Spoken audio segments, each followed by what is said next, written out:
সালামু আলাইকুম রহমতুল্লাহ। কী অবস্থা, সবাই কেমন আছেন? আশা করি সবাই ভালো আছেন।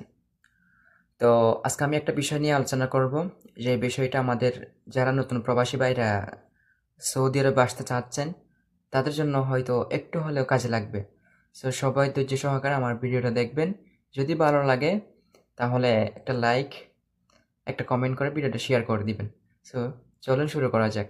তো ফার্স্ট কথা হচ্ছে, আমরা সৌদি আরবে আমরা কেন আসতেছি, ঠিক আছে? আমরা কি ভেবেচিন্তে সৌদি আরবে আসতেছি?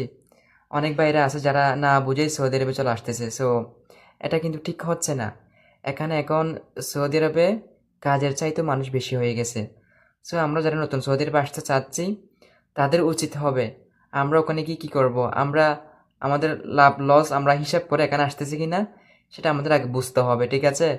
সো আমরা এখানে আসার আগে অবশ্যই আমরা আমাদের কাজ সম্পর্কে, আমাদের বেতন সম্পর্কে, আমাদের কর্মসংস্থান সম্পর্কে আমরা বিস্তারিত জেনে তারপরেই আমরা এখানে আসার চেষ্টা করব, ঠিক আছে?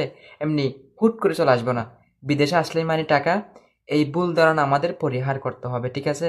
সো আমার যারা প্রবাসী বাইরে নতুন আসতে চাচ্ছেন সৌদি আরবে, তাদের যদি কোনো হেল্প প্রয়োজন হয় বা কোনো কিছু জানার থাকে, তাহলে আমি ভিডিও ডেসক্রিপশনে আমার নাম্বার দিয়ে দিচ্ছি, হোয়াটসঅ্যাপ নাম্বার। আপনারা আমার সাথে যোগাযোগ করতে পারেন পার্সোনালি, ঠিক আছে?